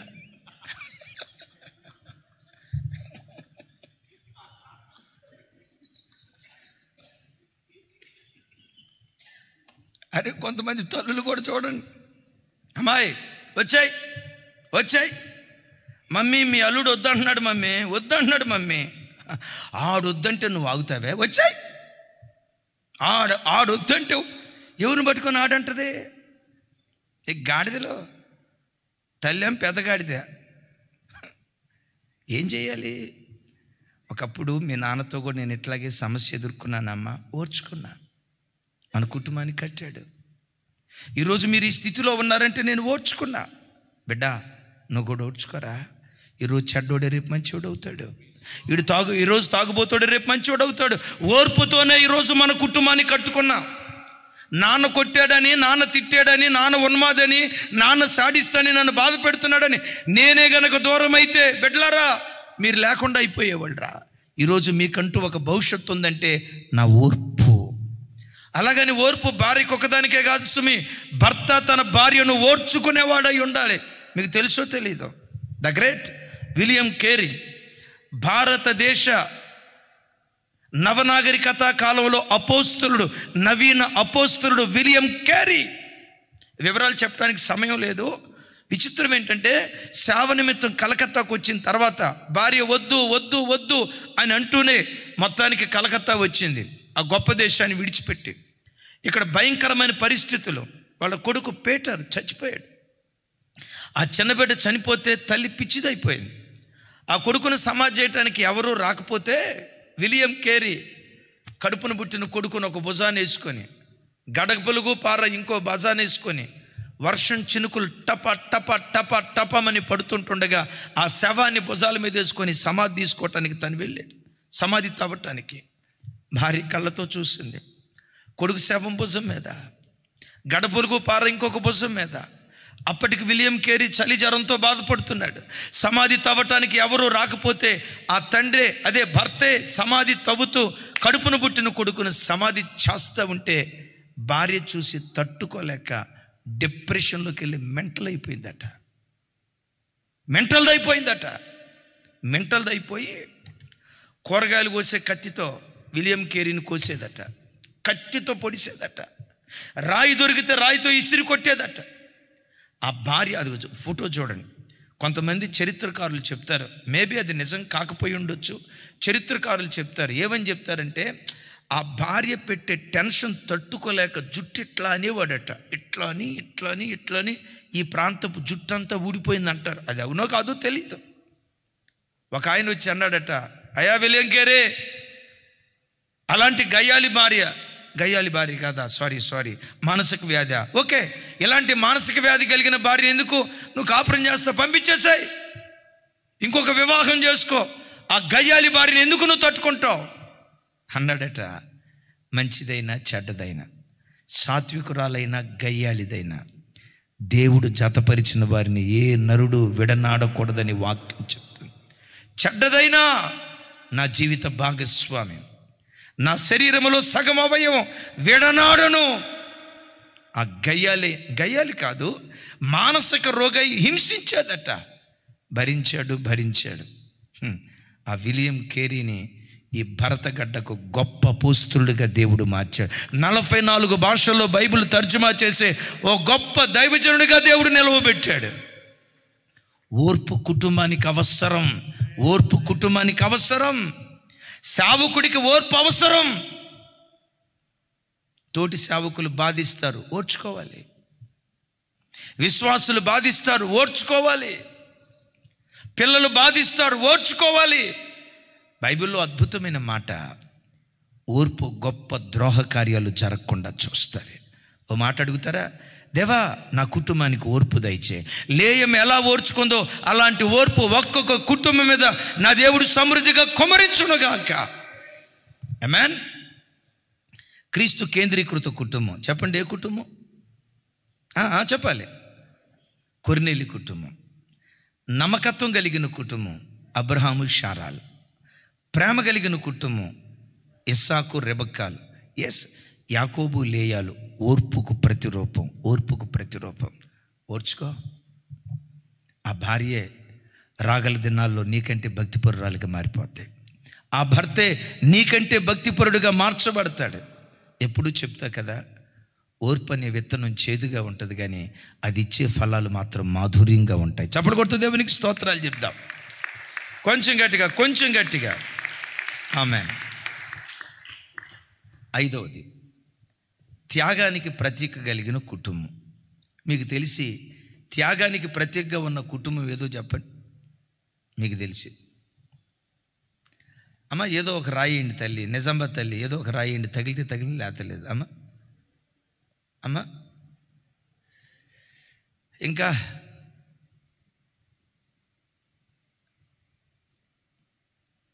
మీరందరూ ఒక్కొక్కరు ఎంత సీరియస్గా ఆలోచిస్తున్నారంటే ఐన్స్టీన్ ఆలోచించినంత ఆలోచిస్తున్నారు ఒక్కొక్కళ్ళు.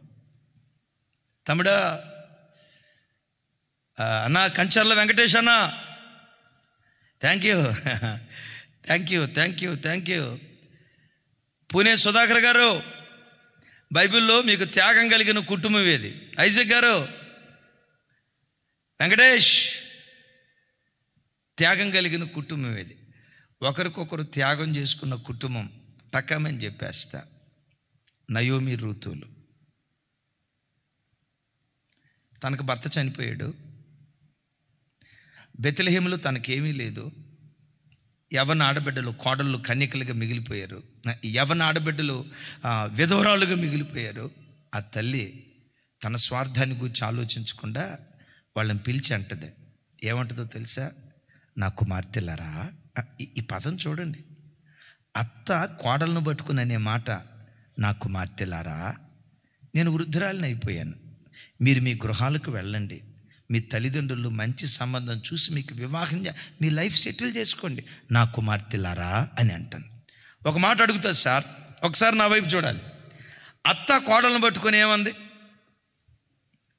అరే చెప్పండి. అత్త కోడలను పట్టుకొని ఏమంది?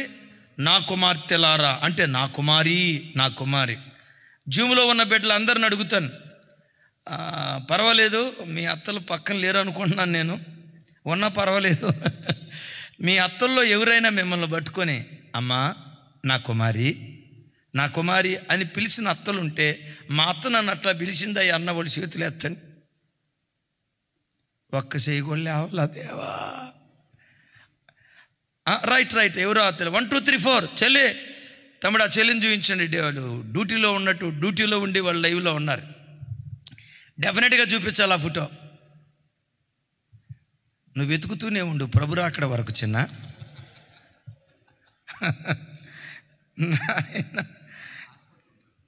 హాస్పిటల్లో అదిగో. థ్యాంక్ యూ తమ్ముడు. అమ్మ మీ అత్త నేను నా కుమారి అందా? చప్పట్లు కొట్టండి గట్టిగా. అది మీ పేరు, మీ ఫోన్ నెంబర్ వాట్సాప్లో పంపించండి రా తల్లి, తర్వాత చూస్తా నేను. పేరు లేదు 1 2 3 4. అది మన ప్రాంతాల్లో అత్తలు ఉంటారు కొంతమంది. అత్తల్స్ వినండి, ఓ అత్తలారా వినండి. కోడలంటే గోంగూరలో పురుగే. ఈ అత్త వసేకి తగ్గదు. ఇక ఆ మాటలు నేను అనలేను, లైవ్ వెళ్తుంది కదా. ఈ ఒక్క మాట కట్ చేసి పాస్టర్ గారు బూతు మాట మాట్లాడారు అంటారు, అందుకని ఆపేస్తున్న సెన్సార్. వసే ఏమే రావే పోవే. అదే కూతురుని పట్టుకొని మాత్రం బంగారం. ఆ బంగారాన్ని చూస్తే అమావాస్య సేకటే. కూతురేమో బంగారం, కోడలను పట్టుకొని బిడ్డలారా కుటుంబం చూడండి, నా కుమార్తెలారా. నీ ఇంటికి వచ్చిన ఆడబిడ్డ ఏడవకూడదో, గుండెల్లో పెట్టుకోవాలి ఆ బిడ్డని. అది క్రైస్తవ కుటుంబం. నా కుమార్తెలారా అంటే అసలు ఆ కోడలు కూడా ఎలాంటిదో చూడండి. నేను చెప్తానులే, టైం అయిపోయింది, నేను బెంగళూరు వెళ్ళాలి కదా. రైట్ అంటది కోడలు. అత్తయ్య సరే నా సంతోషం కొరకు నేను వెళ్ళిపోతా, నాకు భర్త దొరుకుతాడు. ఈ వృద్ధాప్యంలో నిన్ను చూసేది ఎవరు? ఈ వృద్ధాప్యంలో నిన్ను చూసేది ఎవరు? చూడండి సార్, ఈ వృద్ధాప్యంలో నిన్ను చూసేది ఎవరు? నీ జనమే నా జనం, నీ దేశమే నా దేశం, నీ ప్రజలే నా ప్రజలు. మరణము తప్ప మరేది మనలను ఎడబాపకుండును కాక. ఇది సార్ బంధం, ఇది సార్ బంధం. కొంతమంది చూడండి చిన్న చిన్నాటికే నేను పోతా చివరికాడు కనపడకుండానే పోతాడు. ఎక్కడికి పోతాడు? మధ్యాకాశానికి పోతాడు. మధ్యాకాశం ఎక్కడో అడ్రస్ నన్ను అడగొద్దు, తర్వాత చెప్తా. అర్థమవుతుంది కదా? తను అంటది, నేను వెళ్ళిపోతే చూడండి అత్తయ్య, నేను వెళ్ళిపోతే వృద్ధాప్యంలో నిన్ను ఎవరు చూస్తారు? అమ్మా, నువ్వు నన్ను వెంబడిస్తే బెత్లెహేములో నాకేమి లేదమ్మా, ప్రాపర్టీ అంతా పోయింది, ఆస్తిపాస్తులు పోయాయి, సమస్తాన్ని కోల్పోయి వట్టి చేతులతో వచ్చావు. నేను ఆడికి వెళ్తే నాకు బ్రతుకు తెరు ఉండదమ్మా, నేనే గతి లేని దాన్ని, నువ్వు వస్తే నీ పరిస్థితి అనాథ అయిపోద్ది అంటది. అత్తయ్య, కరువైన ఖడ్గమైన నీతోనే, మరణమైన జీవమైన నీతోనే, ఉన్నవైనా ఇంకా రాబోయే అధిక శ్రమలు వచ్చిన మరణం తప్ప ఇంకొకటి ఏది మనలను ఎడబాపదని బెత్లెహేముకు అత్తతో వచ్చింది. ఎందుకు వచ్చిందో చెప్పమంటారా? త్యాగం చేసుకుంది. ఋతు, నువ్వు అక్కడికి వెళ్ళిన తర్వాత అవివాహితురాలుగా మిగిలిపోతావేమో. తనంటది, సో వాట్, నా అత్త కొరకు అవివాహితురాలుగా మిగిలిపోతా. అయ్యో, నీ యవన ఆశాయిచ్చలో ఈ బంధం కొరకు నా ఆశాయిచ్చలు చంపుకోవటానికి కూడా నేను సిద్ధపడతా. ఆ త్యాగాన్ని దేవుడు చూశాడు సార్. అన్యురాలైన రూతుని, మోయాబీయురాలైన రూతుని ఇశ్రాయేలీల వంశావళిలో చేర్చి, ఆ రూతు వంశావళిలో నుండే లోకరక్షకుడైన యేసుక్రీస్తు ప్రభు ఉద్భవించాడు. బిడ్లరా, సేవకు వచ్చిన తర్వాత తల్లినైనా తండ్రినైనా మర్చిపోయి, ఎస్ విశ్వాసులే నా ప్రజలు, ఇదే నా కుటుంబం, వీళ్ళే మా తండ్రి మా తల్లి, సర్వస్వం వీళ్ళ కొరకే దారిపోస్తామని ఒక సేవకుడు ఆత్మల కొరకు ప్రాణాన్ని అప్పగిస్తే అతని ప్రాణానికి ప్రతిగా ఆత్మలను దేవుడు అప్పగించటం ప్రారంభిస్తాడు. సేవకుని కుటుంబం ఏది? సేవకుని బంధువులు ఎవరు? సేవకుని రక్త సంబంధికులు ఎవరు? సేవకుని ప్రపంచం ఎవరు? ఒకసారి సేవలో అడుగుపెట్టిన తర్వాత విశ్వాసులే సర్వస్వం. తల్లైనా తండ్రైనా అన్నైనా తమ్ముడైనా చెల్లైనా తోబుట్టువైనా సమస్తము దేవుని బిడ్డలే. ఆ త్యాగాన్ని చూశాడు సార్. అద్భుతం. రూతమ్మను గురించి బైబిల్లో చక్కటి మాట రాస్తుంది. ఆ అత్త కోడల బంధాన్ని గురించి ఈ మాట చదివిక నేను ముగింపులోకి వెళ్తాను. చూడండి, రూతు గ్రంథం 4వ అధ్యాయం 15వ వచనం. గుండెలు బ్రద్దలు చేసే మాట.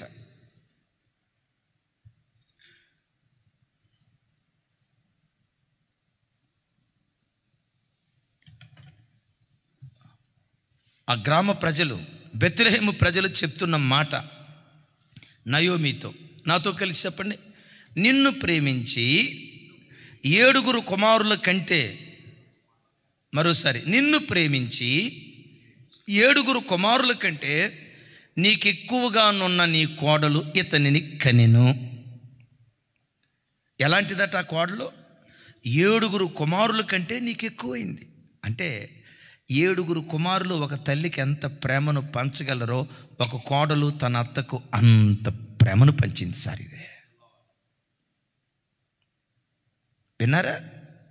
7 కుమారులు ఒక తల్లికి ఎంత ప్రేమను పంచగలుగుతుందో, 7 కుమారులు ఒక తల్లికి ఎంత ప్రేమను పంచగలుగుతారో ఒక్క కోడలు తన అత్తకి అంత ప్రేమను పంచింది. ఆ అత్త తక్కువ తిందా? ఒక తల్లి 7 కుమారులకు ఎంత ప్రేమ పంచుతుందో ఈ ఒక్క కోడలకు ఆ అత్త అంత ప్రేమను పంచింది. ఇలాంటి కుటుంబాలుగా మన కుటుంబాలు కట్టబడితే పరలోకం ఎక్కడో లేదు సార్, మన ఇల్లే పరలోకం. ఆమేన్ చెప్పండి.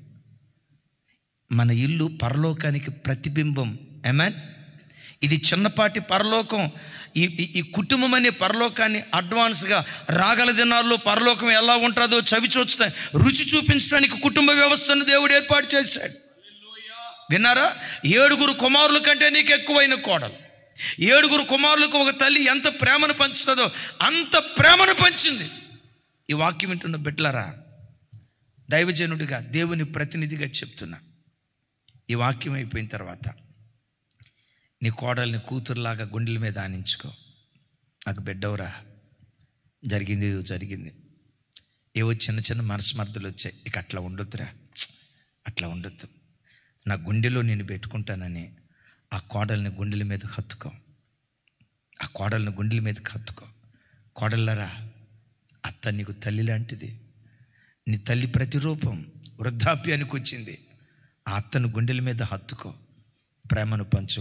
7 కుమారుల కంటే ఎక్కువగా ఆ అత్తను, 7 కుమారుల కంటే ఎక్కువగా ఆ కోడల్ని ప్రేమించి ప్రేమకు ప్రతిరూపాలుగా మన కుటుంబాలు ఉండును గాక. ఆ రూతును ఇశ్రాయేలు వంశావళిలో చేర్చి లోకరక్షకుడు ఆ ఇంట్లో నుంచి ఉద్భవించాడు. అందుకు సమస్త ఘనతలు దేవునికి చెందును గాక. ఇప్పుడు 5 కుటుంబాలు, చివరి కుటుంబం చెప్పి నేను ముగిస్తా. మొట్టమొదటి కుటుంబం క్రీస్తు కేంద్రీకృత కుటుంబం. ఎవరి కుటుంబం? కొర్నేలు. నమ్మకత్వానికి మారు పేరు అబ్రహాము కుటుంబం. ప్రేమకు మారు పేరు ఇస్సాకు కుటుంబం. ఓపికకు మారు పేరు యాకోబు కుటుంబం. త్యాగానికి మారు పేరు నయోమి కుటుంబం. ఇప్పుడు చెప్పబోయే మాట సమర్పణకు మారు పేరు. ఇందాకేమో ఒక్క పేరే చెప్పాను, కొర్నేలు పేరు చెప్పాను. కొర్నేలు భార్య పేరు చెప్పామా సార్? చెప్పడానికి బైబిల్లో లేదుగా కదా. భార్య కూడా భక్తిగా తన ఇంటి వారితో కూడా అని రాస్తుంది. కొర్నేలు కుటుంబం గురించి చెప్పాం, అబ్రహాము కుటుంబం గురించి చెప్పాం, ఇస్సాకు యాకోబు నయోమి కుటుంబం గురించి చెప్పాం. ఇప్పుడు నేను చెప్పబోయే కుటుంబం భర్త పేరు చెప్పి భార్య పేరు చెప్పకుండా ఉండలేం, భార్య పేరు చెప్పి భర్త పేరు చెప్పకుండా ఉండలేం. ఒక్కళ్ళ పేరు చెప్తే గనక ఎవరురా మనిషి బైబిల్లో నాకు కనపడలేదే అన్నట్టుంటారు. ఎవరా భార్య భర్తలు చెప్పండి. అది అకులా ప్రిస్కిల్లా. బైబిల్ అంతటిలో 6 పర్యాయాలు వాళ్ళ పేరు రాయబడింది. వారి పేరు రాసే ప్రతిసారి అకులకును ప్రిస్కిల్లకును, అకులకును ప్రిస్కిల్లకును, ప్రిస్కిల్లకును అకులకును నా వందనములు చెప్పుడి. నేనంట ఒకళ్ళ పేరు రాస్తే సరిపోయేది కదా సార్, అకుల కుటుంబానికి వందనాలు చెప్పండి అని చెప్తే పోయేది కదా. లేదు లేదు లేదు లేదు, ఏమని రాసాం? అకులకును ప్రిస్కిల్లకును నా వందనములు చెప్పుడే. ఈ భార్యాభర్తలు ఎలాంటి వాళ్ళు తెలుసా? భార్యాభర్తలిద్దరూ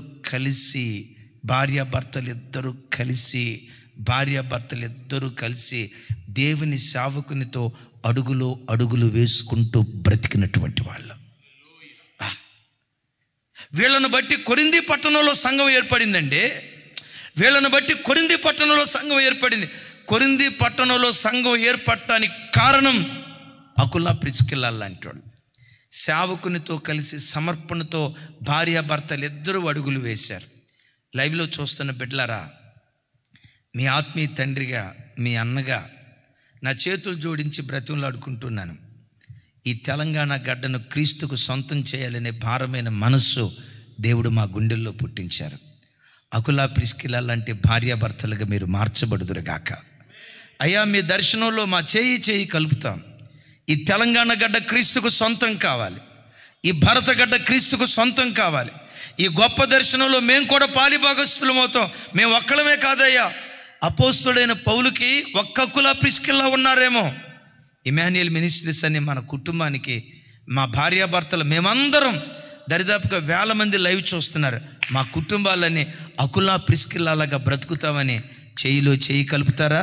ఈ గడ్డను ప్రభుకు సొంతం చేయదుగాక. గట్టిగా చెప్దాం ఆమేన్. ఈ గడ్డను సొంతం చేసే కృప ఈ పరిచర్యకు మాత్రమే కాదు, ఈ గడ్డ మీద ఉన్న ప్రతి పరిచర్యకు ఈ వరం దేవుడు అనుగ్రహించును గాక. ఈ భార్యాభర్తలు ఎలాంటి వాళ్ళంటే, భార్యాభర్తలు ఇద్దరూ కలిసి జత పని వారిగా సేవకునితో కలిసి పనిచేశారు. చూడండి ఆ మాట ఒకసారి.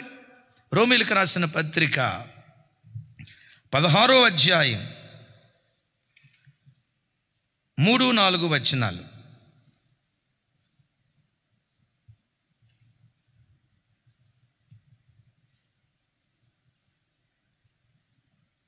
ఇది చదువుకొని ప్రార్థన చేసుకుందాం.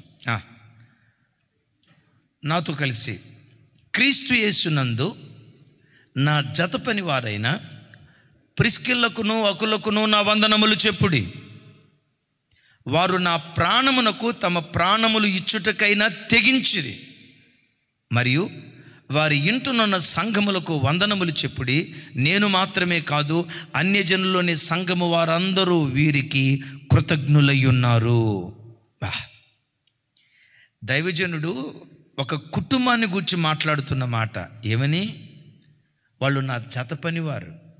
భార్యాభర్తలారా, ఇమాన్యుయల్ మినిస్ట్రీస్కి మేము ఒక ఎద్దైతే, సేవకులుగా మేము ఒక ఎద్దైతే, రెండవ ఎద్దు మీ కుటుంబం కావాలి. పొలాన్ని దున్నేటప్పుడు ఒక ఎద్దుతో దున్నలేం కదా అక్క, ఎన్ని ఎద్దులు కావాలి? ఒక ఎద్దు అపోస్తుడైన పౌలైతే ఇంకొక ఎద్దు అకుల ప్రిస్కిల్లా. ఒకవేళ మీరు వేరే పరిచర్లకు వెళ్తామంటే అక్కడికి వెళ్ళండి. ఆ సేవలో దైవ సేవకులకి జత ఎడ్డుగా సేవలో కలిసి పనిచేయండి. మీరొక్కళ్ళు కాదు, భార్యాభర్తలుగా మీరొక్కళ్ళు కాదు, కుటుంబంతో కలిసి ఈ పొలాన్ని దేవుని పొలాన్ని దున్నే విషయంలో దైవ సేవకులకు జత పనివారిగా మీరుందురుగాక. ఒకవేళ మంచి సేవకుల కొరకు వెతుకుతున్నారా? ఇమాన్యుయల్ పరిచర్య హస్తాన్ని చాపుతుంది. మా చేతుల్లో చేయి కలపండి, ఈ గడ్డను ప్రభువుకు సొంతం చేయదుగాక. ఆమేన్. సరే, ఈ జత ఎట్లా ఉన్నారు అంటాడు, నా ప్రాణమునకు తమ ప్రాణమిచ్చుటకు కూడా తెగించిరి. ఆస్తినివ్వటం ఆఫ్టర్ ఆల్ సార్, ఆస్తి గొప్పదా ప్రాణం గొప్పదా? ఎస్, ఆస్తి గొప్పదా ప్రాణం గొప్పదా? ప్రాణం ఇవ్వటానికి కూడా వెనుకాడని భార్యాభర్తలు వీళ్ళు. అద్భుతం. మీరు ఏ సంఘంలోనైనా చూడండి, 2 రకాల విశ్వాసులు ఉంటారు బ్రదర్. ఒక గుంపేమో ప్రాణం పెట్టే గుంపు, రెండో గుంపు ఫిల్ ఇన్ ద బ్లాంక్స్, మీరే పూర్తి చేయండి, ప్రాణం తీసే గుంపు. ఏ చర్చిలోనైనా చూడండి. తమ్ముడు న్యూజిలాండ్ లక్ష్మణ్ బాగున్నావా? నేను ఎప్పుడు రెగ్యులర్గా చెప్తా కదా లక్ష్మణ్ అని. తమ్ముడు హైదరాబాద్ వాలా, రిమ్జిమ్ హైదరాబాద్ అని చిన్నప్పుడు ఒక పాట ఉండేది, రైట్? తమ్ముడు రెగ్యులర్గా న్యూజిలాండ్ నుంచి రెగ్యులర్గా చూస్తాడు. చెల్లి ప్రైజ్ లాడమ్మా, థ్యాంక్ యూ, బాగున్నారా తల్లి? వస్తాం తొందరలో, మీ న్యూజిలాండ్ వస్తాం, రైట్? Praise the Lord. వినపట్లేదు వాళ్ళకి వాయిస్, థ్యాంక్ యూ, రైట్, మంచిది, రైట్. వాక్యం విందాం. ఏ చర్చిలోనైనా 2 గుంపులు ప్రజలు ఉంటారు. ఒక గుంపు ఏ గుంపు అని చెప్పాను? ప్రాణం పెట్టే గుంపు అని చెప్పాను. రెండో గుంపు ఫిల్ ఇన్ ద బ్లాంక్స్ అన్న. మీరు చెప్పండి, ప్రాణం తీసే గుంపు. దేవుని కృప, ఇమాన్యుయల్ మినిస్ట్రీస్లో 100కి 100 మాకు ప్రాణం పెట్టే బిడ్డలనే దేవుడు వరంగా దయచేశాడు. మా విశ్వాసులు, దేవుని కృప, ప్రాణం పెట్టే విశ్వాసులు దేవుడి. మీరు ఏ సంఘాలకు వెళ్తున్నారు, సేవకులతో కలిసి జత పని వారిగా పనిచేయండి. ఇలాంటి కుటుంబానికి క్రీస్తు కేంద్రీకృత కుటుంబం ఉండాలి. చివరి మాట చెప్పంటారా? సంఘం కేంద్రీకృత కుటుంబంగా ప్రతి కుటుంబం కట్టబడాలి. ఈ మాట పట్టుకోండి. ఒకటి క్రీస్తు కేంద్రీకృత కుటుంబం, చివరి మాట చెప్పండి, సంఘ కేంద్రీకృత కుటుంబంగా ప్రతి కుటుంబం ఉండాలి. సంఘంలో ఏ ఆరాధన జరుగుతున్నా కుటుంబ సమేతంగా సంఘంలో కూడుకోవాలి. సువార్త కోటలు కుటుంబ సమేతంగా. ఎగ్జామ్స్ చదువుకోనివ్వండి, బిజినెస్ అవన్నీ. లేజర్ టైం దొరికిందా, ఎక్స్కర్షన్కి వెళ్ళటం కాదు, సల్మానా ఊరు వెళ్ళటం కాదు, పిక్నిక్ వెళ్ళటం కాదు, ఎక్కడ మీటింగ్ జరిగిన కుటుంబ సమేతంగా. అక్క నిజామాబాద్ క్యాన్సిల్ చేసేయండి, ఇంకా అన్నీ క్యాన్సిల్ చేసేయండి. తమ్ముడా మీదే ఊరు? గుంటూరు క్యాన్సిల్ మొత్తం క్యాన్సిల్. మీటింగ్, సంఘకోటం, ఏ ప్రార్థన ఉన్నా సంఘ కేంద్రీకృత కుటుంబంగా మన కుటుంబాలు కట్టబడితే పరలోకం ఎక్కడో లేదు సార్, భూమి మీదే పరలోకాన్ని చూసే కృపదేవుడు అనుగ్రహిస్తాడు. అట్టి కుటుంబాలుగా మన కుటుంబాలను, అంతకంటే శ్రేష్టమైన కుటుంబాలుగా మన కుటుంబాలను దయగల దేవుడు కట్టునుగాక. చప్పలు కొడుతూ దేవునికి స్తోత్రాలు చెప్దాం. దేవా, అలాంటి కుటుంబాలుగా నా కుటుంబాలు కట్టబడినట్లుగా నన్ను ఆశీర్వదించాయా అని ఒక్కొక్క బిడ్డ దైవ సన్నిధిలో లేచి నిలబడి ప్రార్థన చేసుకుందాం. అటు కృపదేవుడు అనుగ్రహించునుగాక.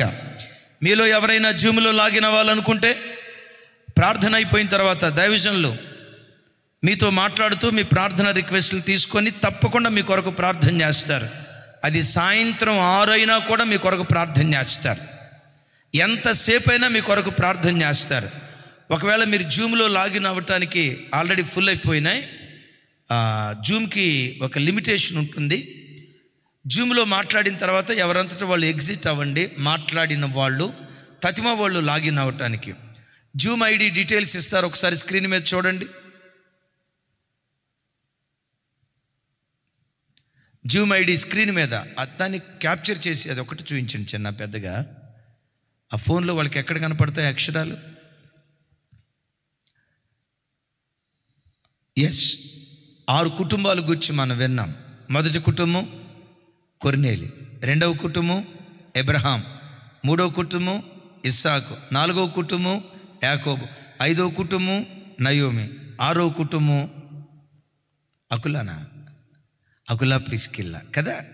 ఇలాంటి కుటుంబాలుగా మన కుటుంబాలను దయగల దేవుడు కట్టున్నట్లుగా 2 చేతులు పైకెత్తి ఇంకొకసారి కళ్ళు మూసుకుందాం. 2 చేతులు పైకెత్తుదాం. నేను నా ఇంటి వారు యెహోవాను సేవించే ఇల్లుగా నా కుటుంబాలు మార్చబడాలయ్యా. అటు ఆధిక్యత నాకు దయచేయ్యా. అడుగుతారా అందరూ? దయచేసి అందరు అడుగుతారా? దయచేసి అందరు అడుగుతారా? నేను నా ఇంటి వారు యెహోవాను సేవించే ఇల్లుగా ఉండాలి స్వామి. దేవా, కుటుంబాలుగా నన్ను బ్రతికించు నాయన. చిన్నపాటి పరలోకంలాగా నా కుటుంబం ఉండాలి స్వామి. చిన్నపాటి పరలోకంలాగా కుటుంబం ఉండాలి నాయన. ఈ భూమి మీదే పరలోక మాధుర్యాన్ని చవి చూడాలి. ఈ భూమి మీదే పరలోక మాధుర్యాన్ని రుచి చూడాలి. అలాంటి కుటుంబాలుగా నా కుటుంబాలు కట్టు యేసయ్యా. అసమాధానాన్ని తొలగించయ్యా, అనైక్యత తొలగించయ్యా, వివాదాలు తొలగించయ్యా, గొడవలు తొలగించయ్యా, భక్తిహీనత తొలగించయ్యా, అపవిత్రత తొలగించయ్యా. భక్తి కలిగిన కుటుంబాలుగా ప్రతిష్ఠించు తండ్రి. మీకు స్తోత్రం. ఈ కుటుంబ ఆశీర్వాద ప్రార్థన కొడుకును మహిమకరంగా జరిగించారు. మీకు వందనాలు ప్రభు. మీరు ప్రేమించారు కనుకనే ఈ శ్రేష్టమైన సమయాన్ని మీరు మాకు ఇచ్చారు. నీ సన్నిధిలో కొన్ని గంటల పాటు చేసిన ఈ ప్రార్థన ప్రతి కుటుంబానికి కాపుదలగాను, రక్షణగాను, దీవెనగాను, ఆశీర్వాదంగాను మీరు చేసినందుకు, స్థిరపరిచినందుకు మీకు స్తోత్రం. ఆమె ఇంటి వారందరూ రక్తవర్ణపు వస్త్రాలు ధరించారు. చెప్పబడిన మాట మీరు నెరవేర్చినందుకు వందనాలు. ఇప్పటి వరకు వాక్యపు వెలుగులో మీరు బోధించినటువంటి కుటుంబాలుగా కొర్నేలి కుటుంబం వలెను, అబ్రహాము గారి కుటుంబం వలెను, ఇసాకు యాకోబు గారి కుటుంబం వలెను, విశేషంగా నయోమి గారి కుటుంబము, ఈ కడవరి కాలములో అకుల ప్రిస్కిల్లా కుటుంబాల వలె ప్రతి కుటుంబాన్ని సన్నిధిలో ఆశీర్వదించి స్థిరపరిచినందుకు వందనాలు. బిడ్డలు చదువుకుంటున్నారు, ఎగ్జామ్స్ రాయిపోతున్నారు. అందరికీ గొప్ప విజయాన్ని ఇవ్వండి. దేశం యొక్క ఉన్నత స్థలముల మీదకి ఎక్కిస్తానని మీరే చెప్పారు. ఈ భారతదేశంలో చదువులోనేమి, ఉద్యోగ స్థితిగతుల్లోనేమి, వ్యాపారంలోనేమి, జీవితము, కుటుంబ వ్యవస్థలోనేమి క్రైస్తవులే, క్రైస్తవ కుటుంబాలే ఉన్నత స్థలముల మీద నిలిచి ఉందురుగాక. భారతదేశానికి అలంకారంగా, భారతదేశానికి ఒక తోరణంగా కుటుంబాలను, క్రైస్తవ కుటుంబాలను, క్రైస్తవ వ్యవస్థను ఈ ప్రార్థన కూడిక ద్వారా మీరు స్థిరపరుస్తున్నందుకు స్తోత్రం. దేవా, ఏ సహోదరుడు, ఏ సహోదరి, ఏ కుటుంబం పలానాది నాకు కావాలి, పలానా విషయంలో నాకు ఆశీర్వాదం కావాలి, పలానా శోధ నుంచి విడిపించబడాలని కోరుకుని ఈ ప్రార్థనలో పాలు పంపులు పొందారు. ఏ సేవకులు సంఘము కొరకు, సేవ కొరకు, ఆత్మీయ జీవితం కొరకు మూయబడిన ద్వారాలు తెరవబడాలని ప్రార్థన చేశారు. అటు కుటుంబాలను, ఇటు సంఘాలను, సేవకులను కూడా ఏకకాలంలోనే మీరు దర్శించి ఆశీర్వదించినందుకు వందనాలు. చాలామంది బిడ్డలు ప్రభు జూమ్లో ఉన్నారు, లైవ్లో ప్రభు కొన్ని లక్షల మంది చూస్తూ ఉన్నారు. మందిరానికి కూడా కొద్దిమంది బిడ్డలు వచ్చారు. యేసుక్రీస్తు నామమున వారందరి కొరకు ప్రార్థిస్తూ చేతులెత్తి ఆశీర్వదిస్తూ ఉన్నాం. యేసుక్రీస్తు నామమున ఈ కుటుంబాలన్నీ ఆశీర్వదించబడునుగాక, దీవించబడునుగాక, అంతకంతకు వర్ధిల్లునుగాక. దయచేసి ఒక మనవి ప్రభు, రోజు రోజుకి నేరము, రోజు రోజుకి క్రూరత్వము, రోజు రోజుకి ప్రభా భయంకరమైనటువంటి మారణ హోమాలు జరుగుతూ ఉన్నాయి. ఇంతకు మునుపు మీ దాసులు తండ్రి గారి నోట మీరు మాట్లాడినట్లుగా మానుషికతే, మానవత్వమే కనుమరుగైపోయే రోజులు వచ్చేసాయి. దయచేసి ప్రభా ఈ ఉన్మాదం, ఒకరిని ఒకరు చంపుకోవడం, ఒకరిని ఒకరు శత్రువులుగా చూసుకోవడం, కుటుంబంలోనే విభిన్న అభిప్రాయాలు కలిగి ప్రభా భయంకరమైనటువంటి కోపముతో ఉండే ఆ స్థితిగతులు పూర్తిగా కనుమరుగైపోవునుగాక. ప్రేమ, వాత్సల్యత, ఓర్పు, సహనము కలిగి ప్రపంచ యావత్తున ప్రతి ప్రజ బ్రతుకుదురుగాక. సార్వత్రిక సంఘం ఆ రీతిగా నిలుచునుగాక. మీరు మాకిచ్చిన భారతదేశం సహోదర భావం, ప్రేమ, ఐక్యత కలిగి వర్ధిల్లునుగాక. ప్రత్యేకంగా సంఘంలో ప్రతి కుటుంబం ఈ కృపలో కొనసాగడానికి మీ దయ చూపండి. ఘనతలన్నీ మీకే చెల్లిస్తూ దేవా, ఈ కడవరి కాలములో సమస్త ప్రపంచానికి సేవ చేసే భాగ్యం అత్యల్పమైన ఈ మినిస్ట్రీకి మీ దాసులు, మా ఆత్మీయ నాయకులు రాజశేఖరయ్య గారు, తల్లిదండ్రులు జరిమయ్య గారు, జ్యోతమ్మ గారు, వారితో కూడా కలిసి ఈ సన్నిధిలో పరిచయం చేసిన అత్యల్పమైన మాకును మీరు దయచేసినందుకు వందనాలు. మీకే ఘనతలు కలుగునుగాక. మీ చేతులకు అప్పగిస్తూ యేసుక్రీస్తు పవిత్రమైన నామం పేరిట ఈ ఉపవాస ప్రార్థన కూడిక ద్వారా మేము దీవించబడ్డామన్న మాట కోట్ల కొలది కుటుంబాలను ప్రతి వ్యక్తి నోట మీరు ఉంచుతున్నందుకు స్తుతిస్తూ యేసుక్రీస్తు పరిశుద్ధమైన నామములో ప్రార్థన చేసి వేడుకొనుచున్నాము నా పరమ తండ్రి. తండ్రి అయిన దేవుని ప్రేమ, కుమారుడైన యేసుక్రీస్తు ప్రభు దివ్య కృప, పరిశుద్ధాత్మ దేవుని అన్యోన్యమైన సహవాసము, సమస్త దీవెనలు మనకును సకల పరిశుద్ధులకును సదాకాలం తోడైండి నడిపించునుగాక. ఆమేన్, ఆమేన్, ఆమేన్. ఇంతవరకు ఓపికతో విన్నందుకు మీకు అందరికీ కృతజ్ఞతలండి. ఇంతవరకు నా ఛానల్ సబ్స్క్రైబ్ చేసుకోకపోతే దయచేసి సబ్స్క్రైబ్ చేసుకోండి, లైక్ చేయండి, షేర్ చేయండి. ఇంకా లేటెస్ట్ వీడియోల కోసం బెల్ ఐకాన్ మీద క్లిక్ చేయండి.